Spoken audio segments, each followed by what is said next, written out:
প্রকৃতপক্ষে গণতন্ত্রের বিরুদ্ধে শক্তি, তাদেরই এই কাজ। তারা বাংলাদেশেও আছে এবং বাংলাদেশের বাইরেও আছে। তবে এই জাতীয় ঘটনা দুই একটা বিচ্ছিন্ন ঘটনার মধ্য দিয়ে যদি পতিত ফেসিবাদ মনে করে বাংলাদেশের নির্বাচন রুখতে পারবে, সেটা ভুল ধারণা।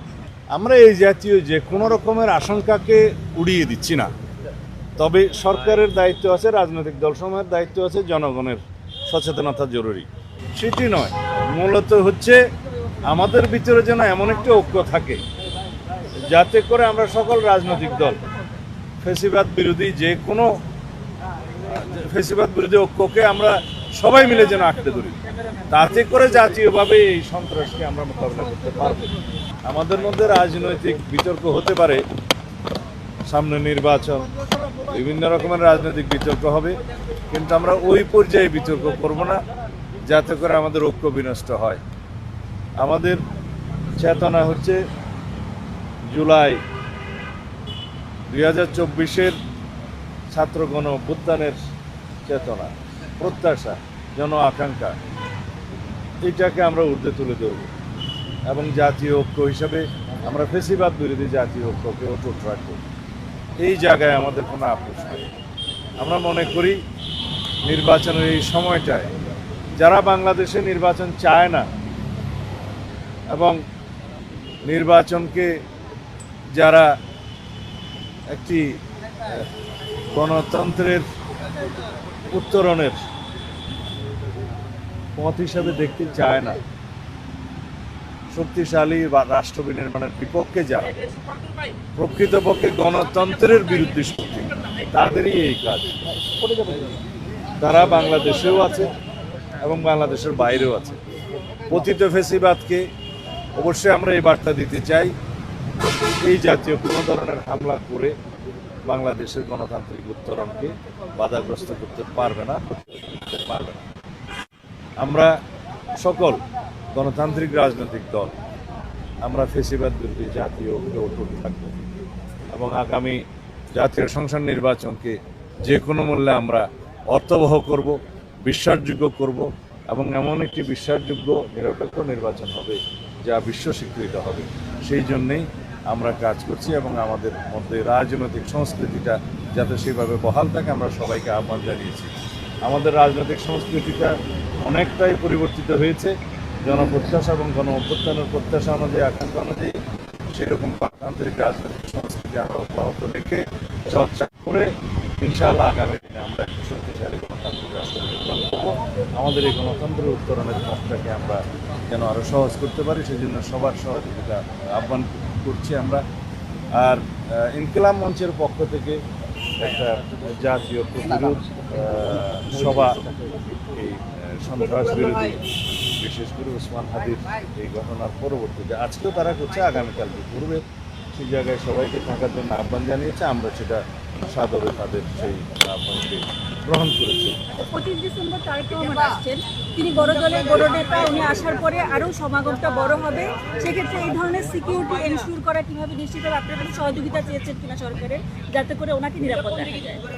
আমরা সকল রাজনৈতিক নেতৃবৃন্দ তারা যাতে নিরাপদে থাকে সেই নিরাপত্তার ব্যবস্থা করার জন্য সরকারকে আহ্বান জানিয়েছে। সেটি নয়, মূলত হচ্ছে আমাদের ভিতরে যেন এমন একটা ঐক্য থাকে যাতে করে আমরা সকল রাজনৈতিক দল ফেসিবাদ বিরোধী যে কোনো ফেসিবাদ বিরোধী ঐক্যকে আমরা সবাই মিলে যেন আঁকড়ে ধরি, তাতে করে জাতীয়ভাবে এই সন্ত্রাসকে আমরা মোকাবিলা করতে পারব। যদি আমরা গণতান্ত্রিক শক্তিসমূহ পরস্পর বিচ্ছিন্ন হই এবং পরস্পরের বিরোধিতা করতে থাকি, তাহলে ফেসিবাদ আশকারা পাবে। সেই জায়গায় যেন আমরা না যাই, এই আহ্বানটাই আমরা জানিয়েছি এবং এটাই হচ্ছে মূল ভিত্তি। যদি আমাদের ভিতরে ঐক্য থাকে এবং আমরা গণতান্ত্রিক শক্তিগুলো, গণতান্ত্রিক রাজনৈতিক দলগুলো যদি ঐক্যবদ্ধ থাকি, আমাদের ভিতরে বিভেদ না থাকে, তাহলে পরে আমরা জাতীয়ভাবে এই জাতীয় সকল ধরনের সন্ত্রাসকে মোকাবিলা করতে পারবো এবং ফেসিবাদের দূষরদের যে কোনো ষড়যন্ত্রকে মোকাবিলা করতে পারবো।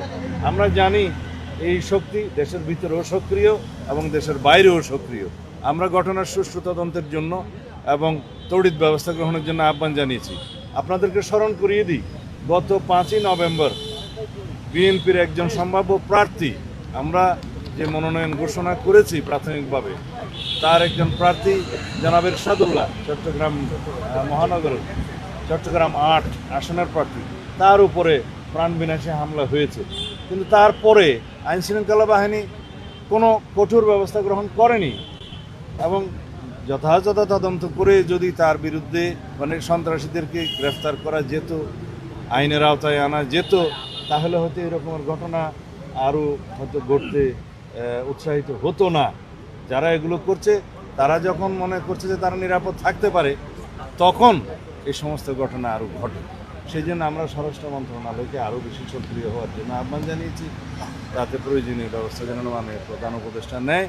আমরা রাজনৈতিক দল হিসেবে আমাদের সর্বোচ্চ অঙ্গীকার এবং আমরা প্রতিশ্রুতি দিয়েছি আমরা এই বিষয়ে সর্বোচ্চ সহযোগিতা করব, বহাল রাখবো। সালাউদ্দিন ভাই একটা প্রশ্ন, সেটা হচ্ছে যে তিনি বলেছেন যেন একটা যৌথ স্টেটমেন্ট আমরা সবাই মিলে দেই এবং ঐক্যবদ্ধভাবে কাজ করি।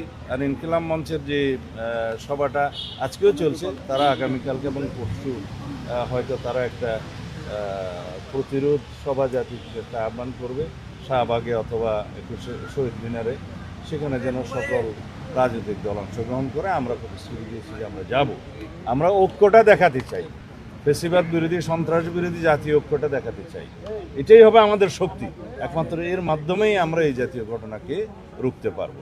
সালাউদ্দিন ভাই একটা প্রশ্ন, সেটা হচ্ছে যে প্রথমে আপনাদের একজন ক্যান্ডিডেট, এরপরে ওসমান হাদি, নির্বাচন যেহেতু অলরেডি নির্বাচনের পথে বাংলাদেশ, আরো কোনো প্রার্থীর উপর হামলার ইতিমধ্যে আইনশৃঙ্খলা বাহিনীও কয়েকজনকে সতর্ক করেছেন। এই যে এই ধরনের হামলা দীর্ঘদিন থেকে আমরা পেয়ে আসছি, আরো বড় ধরনের হামলার আপনারা আশঙ্কা করছেন কিনা? সরকার আপনাদেরকে কি প্রতিশ্রুতি দিল এটা বন্ধ?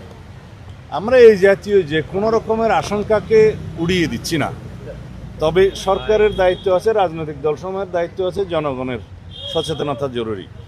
সেই জন্য আমরা বলেছি যে স্বরাষ্ট্র মন্ত্রণালয়, আইনশৃঙ্খলা বাহিনী, যৌথ বাহিনী এবং সরকার, জনগণ, রাজনৈতিক দলসমূহ মিলে ঐক্যবদ্ধভাবে যদি আমরা এগুলোকে মোকাবিলা করি, ইনশাআল্লাহ এই ধরনের ঘটনা আমরা বন্ধ করতে পারবো। কমপক্ষে আমরা এই প্রিকশনারি মেজার্স হিসেবে আগের থেকে আমরা সজাগ হতে পারবো, তাহলে পরেই হবে। তবে এই জাতীয় ঘটনা দুই একটা বিচ্ছিন্ন ঘটনার মধ্য দিয়ে যদি পতিত ফেসিবাদ মনে করে বাংলাদেশের নির্বাচন রুখতে পারবে, সেটা ভুল ধারণা। এই বিষয়টা আজকে এখানে আলোচনা হয় নাই। অবশ্যই বিষয়টা আমাদের জন্য সর্বোচ্চ অগ্রাধিকার।